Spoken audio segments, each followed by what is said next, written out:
കള്ളിപ്പൂങ്കുയിലെ കന്നിത്തേൻ മൊഴിയെ കാതിൽ മെല്ലെ ചൊല്ലുമോ?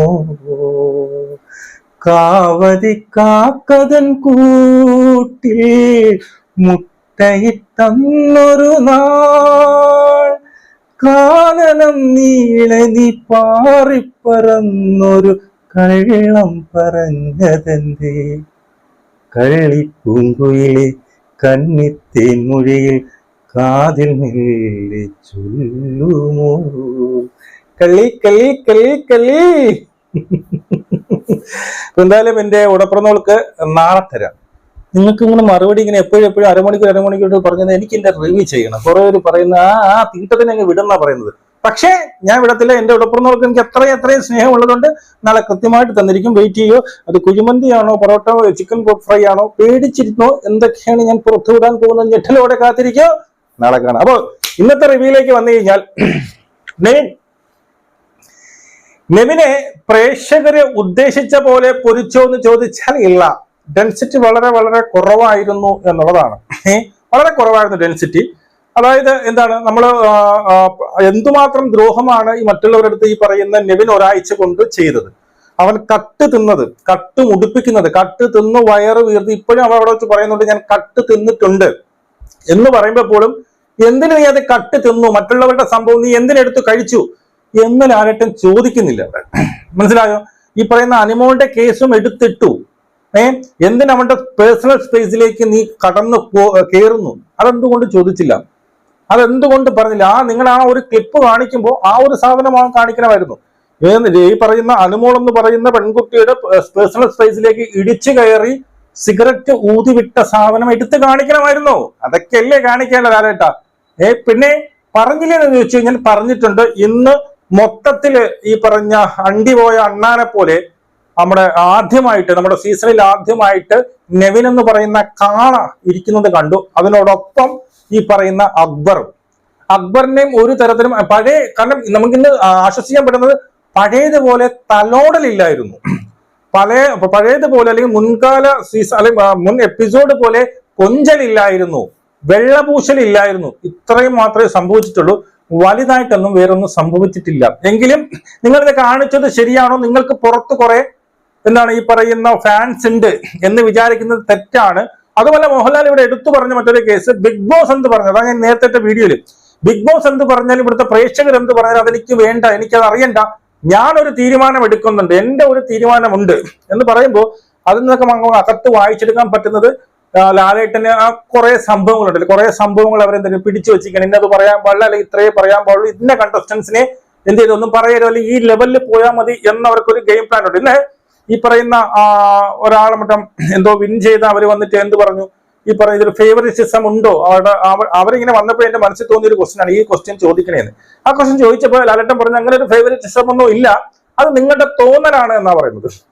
ഇനി ഫേവറിറ്റിസം ഉണ്ടെന്ന് കരുതുവോ? ഇനി പക്ക ഉണ്ടെന്ന് കരുതുവോ? ആരെങ്കിലും വന്ന് ഫേവറിറ്റിസം ഉണ്ടെന്ന് പറയൂ? അത്രയ്ക്ക് മണ്ടന്മാരാണ്. ആ ഷോ അതോടെ തീർന്നില്ലേ? ആ ഷോയുടെ ക്രെഡിബിലിറ്റി അതോടെ തീർന്നില്ലേ? അപ്പൊ അത്രയ്ക്ക് പിന്നീട് മണ്ടനല്ല ഈ പറയുന്നത് ആരും. ഒരു കാരണവശാലും അങ്ങനെ പറയത്തില്ല. പക്ഷെ നിങ്ങൾക്ക് തോന്നുന്നുണ്ടോ എന്നാണ് ചോദിച്ചത്. എനിക്ക് തോന്നുന്നില്ല, നിങ്ങൾക്ക് വേണമെങ്കിൽ തോന്നാം എന്നുള്ളതാണ് ഞാൻ മനസ്സിലാക്കുന്നത്. ഇപ്പൊ ലാലേട്ടൻ പറഞ്ഞല്ലോ ഇവിടെ ഇങ്ങനെ ഒരു ഫേവറിറ്റിസം കൊടുത്തു എന്ന് പറഞ്ഞ് ഒരു വ്യക്തിയെ വിന്നറാക്കാനൊന്നും സാധിക്കില്ല, ഉറപ്പാണ്. അത് ഞാനും പറയുന്നു. ഒരു വ്യക്തിയെ ഫേവറിറ്റിസം ചെയ്തെന്ന് പറഞ്ഞാൽ വ്യക്തിയെ വിന്നറാക്കാൻ പറ്റത്തില്ല. ഇവരുടെ അജണ്ട എന്ന് പറയുന്നത് ഈ പറയുന്ന അക്ബർ, ആര്യൻ, ഈ പറയുന്നവരൊക്കെ അങ്ങ് ടുവേർഡ്സ് അതായത് അവസാന ഘട്ടത്തിലേക്ക് വേണം. അതായത് ഏത് സീസൺ ആയാലും അവിടെ ടോക്സിക് ആയിട്ട് എതിരായിട്ട് നിൽക്കുന്ന അല്ലെങ്കിൽ വളരെ മോശമായി പെരുമാറുന്ന വളരെ അക്രമങ്ങൾ കാണിക്കുന്നവർ അവസാനം വരെ കാണണമെന്ന് ഷോ ഡയറക്ടർ ആയിക്കോട്ടെ അതിന് പണം മുടക്കുന്നവരെ ആഗ്രഹിക്കും. ഇതിപ്പോ ഞാനാണ് ആ ഷോ ഡയറക്ടർ, ഞാൻ ആഗ്രഹിക്കും. അവിടെ ഏറ്റവും കൂടുതൽ ടോക്സിക് ആയിട്ട് നിൽക്കുന്നത് എന്താണ്? നെവിനാണ്. അപ്പൊ നെവിൻ അവിടെ നിർത്തണം. ആ ടോക്സിക് ആയിട്ടുള്ള ഒരു പേഴ്സൺ അല്ലെങ്കിൽ ആ ഒരു മത്സരാർത്ഥി പോയി കഴിഞ്ഞാൽ എന്ത് സംഭവിക്കും? തീർന്നില്ലേ? പിന്നെ അവിടെ ആര് പ്രശ്നം ഉണ്ടാക്കും, ആരടി ഉണ്ടാക്കും? അപ്പൊ അങ്ങനെ വരുമ്പോൾ ഒരു ഷോ ഡയറക്ടർ വിചാരിക്കുന്നത് ആ ഷോ ഹിറ്റാകുക എന്നുള്ളതാണ്. അപ്പോൾ അതൊരു ഫേവറിസമാണ്. അതൊരു ഫേവറിസമാണ്. കാരണം അവിടെ നിർത്തുക എന്നുള്ളൊരു ഫേവറിസം. അവനെ വഴക്ക് പറഞ്ഞു കഴിഞ്ഞാൽ, അവനെ എന്തെങ്കിലും പിന്നെ അടിച്ചിരുത്തി കഴിഞ്ഞാൽ പിന്നെ അവനത് ചെയ്യില്ല. അവർക്കത് വേണം. നിങ്ങൾ ആ ഒരു സാധനം മനസ്സിലാക്കുക. അവർക്കത് വേണം. മനസ്സിലായി? എപ്പോഴും എല്ലാം പല സീസണിലും ഈ പറയുന്ന ആര്യയ്ക്ക് ഒരു കപ്പ്, മറ്റവനൊരു കപ്പ്, ഇപ്പൊ അക്ബറിന് ഒരു കപ്പ്, അതിനെ ഞാൻ വിശ്വസിക്കുന്നില്ല. ഞാൻ എല്ലാ വർഷവും ഞാൻ അതിനെ എടുത്തു. അവർക്ക് ഫേവറിറ്റിസം ഉണ്ട്. അതെന്തുകൊണ്ട്? അവർക്ക് കപ്പ് കൊടുക്കാൻ വേണ്ടിയിട്ടല്ല ടോപ്പ് 5 വരിക, എന്ത് വരെ അവരെ കൊണ്ടുവരിക. ഇപ്പൊ ഞാൻ ഒരു ഉദാഹരണം പറയാം. ആര്യൻ, അക്ബർ, നെവിൻ, അവിടെയുള്ള ഏറ്റവും വലിയ ടോക്സിക് ആയിട്ടുള്ള 3 പേര്. ഈ 3 പേര് പുറത്തായി. ഇന്ന് 3 പേര് പുറത്തായി. പിന്നെ അങ്ങോട്ട് എന്തെങ്കിലും കണ്ടന്റ് അവിടെ കിട്ടോ?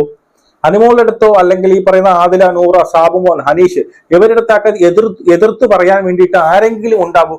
അവിടെ ഒരു കോൺഫ്ലിക്റ്റ് ഉണ്ടാവും, അവിടെ ഒരു പ്രശ്നം ഉണ്ടാവും? ഒന്നും ഉണ്ടാവത്തില്ല. അവര് ചൊറിയും കുത്തി അങ്ങോട്ടും ഇങ്ങോട്ടും കഥയും പറഞ്ഞ എന്തായി നിന്റെ വീട്ടിലെന്തായി ഇതും പറഞ്ഞിരിക്കും. മനസ്സിലായോ? ഇത് പറഞ്ഞിരിക്കാൻ പാടില്ല. അപ്പോ അവിടെ പ്രേക്ഷകർക്ക് ഇഷ്ടപ്പെടാത്ത അല്ലെങ്കിൽ അവിടെ നിൽക്കുന്ന അവർക്ക് ഇഷ്ടപ്പെടാത്ത, അവർക്ക് തമ്മിൽ എഗെയിൻസ്റ്റ് ആയിട്ട് നിൽക്കുന്ന വ്യക്തികൾ വേണമെന്ന് അവർ വിചാരിക്കുന്നതിൽ ഒരു തെറ്റുമില്ല.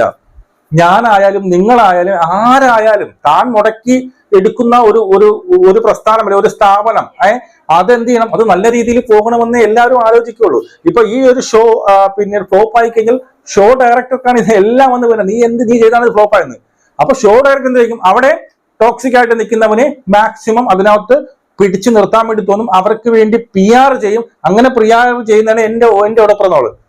മനസ്സിലായി? എന്റെ ഒരേ ഒരു ഉടപ്പുറം രേവളി ചേച്ചി അതാണ് ചെയ്യുന്നത്. അതായത് ഏഷ്യാനെറ്റിന് വേണ്ടിയിട്ട് PR ചെയ്യുന്നു. മനസ്സിലായോ? അതാണ് ചെയ്യുന്നത്. അപ്പൊ അതുകൊണ്ട് അവരെ കുറ്റം പറയില്ല. പക്ഷെ നമ്മളിത് അടിച്ച് പൊളിച്ചുകൊണ്ടിരിക്കണം. നമ്മൾ ഈ സാധനം പൊളിച്ചാൽ മാത്രമേ പ്രേക്ഷകർ ചിലപ്പം തെറ്റിദ്ധരിച്ചു പോകും. പലതും കാണാതെ വെച്ചു പോകും. അപ്പൊ ഇവർക്ക് ഒരു വോട്ടേ ഉള്ളൂ, ഒരു 1000 പേര് മാത്രമേ ഈ ഒരു ബിഗ് ബോസ് കാണുന്നുള്ളൂ എന്ന് കരുതുക. അതിനകത്ത് ഇപ്പൊ അനുമോൾ, അനീഷും, അതിനൊരു 800 പേരും അനീഷിനും അനുമോൾക്കുമായിട്ട് വോട്ടിടുന്നു, അല്ലെങ്കിൽ അവരെ ഇഷ്ടപ്പെടുന്നു.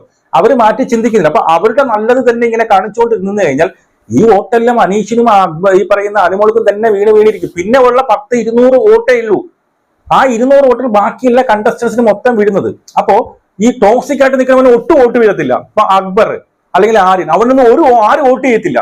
അപ്പൊ ഇവർ വിളിക്കുന്ന 1000 വോട്ടുണ്ട്. ആ കൂടി 1000 പേരെ ഈ ബിഗ് ബോസ് കാണുന്നുള്ളൂ. അതിൽ 800 പേരും ഈ പറയുന്ന അനുമോൾക്കും പിന്നീട് അനീഷിനും വോട്ടിടുന്നു. അപ്പൊ ബാക്കിയുള്ള 200 പേരാണ് കുറച്ച് വോട്ടുന്നത്. അപ്പൊ ഏറ്റവും ടോക്സിക് ആയിട്ട് അവന് വോട്ട് കിട്ടത്തില്ല. അപ്പൊ ഇവരെന്ത് ചെയ്യും? അവരെ വെള്ളപൂശി കാണിക്കും, അവരെ ഫേവർ ചെയ്ത് കാണിക്കും, അവർക്ക് വേണ്ടി PR ചെയ്യിപ്പിക്കും. അങ്ങനെ വരുമ്പോൾ പ്രേക്ഷകരിൽ കുറച്ച് പേര്, ഈ അനുമോളിന്റെ അനീഷിന്റെയും കുറച്ച് പേര് ലാലേട്ടൻ പറഞ്ഞതല്ലേ ഇങ്ങനെ കാണിച്ച് ഇതല്ലേ ശരിയെന്ന് കുറച്ച് പേര് അവർക്ക് വോട്ട് ചെയ്യും. അങ്ങനെ വോട്ട് ചെയ്യുമ്പോൾ അവര് ഓരോ ദിവസവും അല്ലെങ്കിൽ ഓരോ ആഴ്ചയും സർവേ ചെയ്ത് സീസണിന്റെ എൻഡിലേക്ക് ഫിനാലെ അടുപ്പിച്ച് അങ്ങ് വരും. മനസ്സിലായി? ഇതാണ് അവർ ചെയ്യുന്നത്. ഇതിന് വലിയൊരു തെറ്റ് കാര്യങ്ങളൊന്നുമില്ല. പിന്നെ പൊളിച്ചെടുക്കുക എന്നുള്ളത് നമ്മുടെ രീതിയാണ്. നമുക്ക് അവിടെ കളിക്കുന്ന ആര് അല്ലെങ്കിൽ ആരാണ് അവിടെ ഏറ്റവും കൂടുതൽ സഫർ ചെയ്യുന്നത് അവരെ ജയിപ്പിക്കുക എന്നുള്ളതാണ്. അതാണ് നമ്മളിവിടെ ചെയ്യുന്നത്. അപ്പോ ബാക്ക് ടു എപ്പിസോഡിലേക്ക് വന്നു കഴിഞ്ഞാൽ എന്താണ് ഇവിടെ നെവിനെ എന്ത് ചെയ്യുന്നു?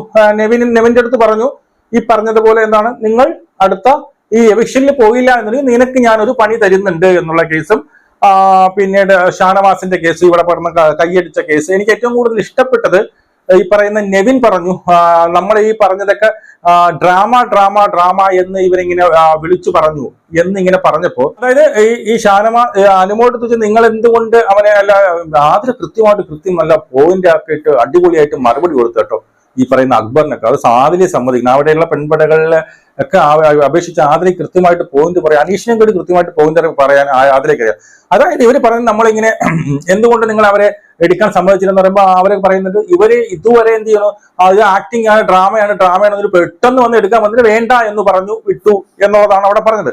അപ്പോ ഈ നെവിന്റെ അടുത്ത് ലാലേട്ടൻ ചോദിക്കുന്നുണ്ട്, നീ ഇവിടെ പോവാൻ വേണ്ടിയിട്ട് ഈ പറഞ്ഞ ഡ്രസ്സൊക്കെ ഇട്ട് ഒരുങ്ങി നിന്നല്ലോ, അപ്പൊ അത് ഡ്രാമ എന്ന് ഇവര് പറഞ്ഞു കഴിഞ്ഞാൽ നിനക്ക് എന്ത് തോന്നും?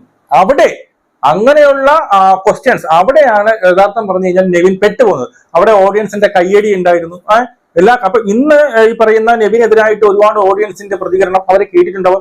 അതുകൊണ്ട് തന്നെ ഇന്ന് അതിന് ശേഷം നെവിൻ വളരെ എന്ത് ചെയ്യും, ഡെസ്പായി വളരെ അണ്ടികളഞ്ഞ അണ്ണാനെ പോയി എന്ത് ചെയ്യും മല്ലയ്യ എന്നുള്ള രീതിയിലാണ് പോകുന്നത്. അപ്പോൾ നമുക്ക് അറിയാൻ സാധിക്കുന്നത് നെവിൻ അല്ല പുറത്തായത് എന്നുള്ളതാണ്. ആര് പുറത്തായി എന്നുള്ളതൊക്കെ നിങ്ങൾ അറിഞ്ഞു കാണും. എന്തായാലും നമ്മൾ ഈ പറഞ്ഞ ഇതിന് ശേഷം നമ്മൾ അതങ്ങനെയൊന്നും ഇടാറില്ല. നമ്മൾ ഇടുന്നത് നമ്മുടെ യൂട്യൂബ് പോളുകളും നമ്മുടെ നിഗമനങ്ങളും മാത്രമാണ്.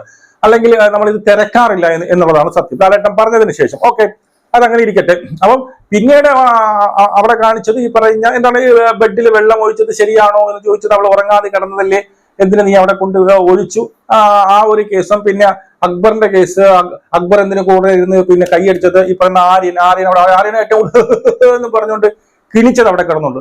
അപ്പൊ ആ ഒരു കേസ് ഇതൊക്കെ തന്നെയാണ് ഇന്ന് ചോദിച്ചത്. പ്രത്യേകിച്ച് പറഞ്ഞു കഴിഞ്ഞാൽ നെവിനെ കൊടുത്തോന്ന് ചോദിച്ചാൽ കൊടുത്തു, അങ്ങനെ ഭയങ്കരമായിട്ട് കൊടുത്തോന്ന് ചോദിച്ചു കഴിഞ്ഞാൽ ഇല്ല എന്നുള്ളതാണ്. അപ്പോൾ എനിക്ക് ഒരു മിഡ് വീക്ക് എവിഷൻ, എന്റെ ഒരു ഊഹം ശരിയാണെങ്കിൽ ഈ ആഴ്ച ഒരു പണപ്പെട്ടി ഉണ്ടാവും.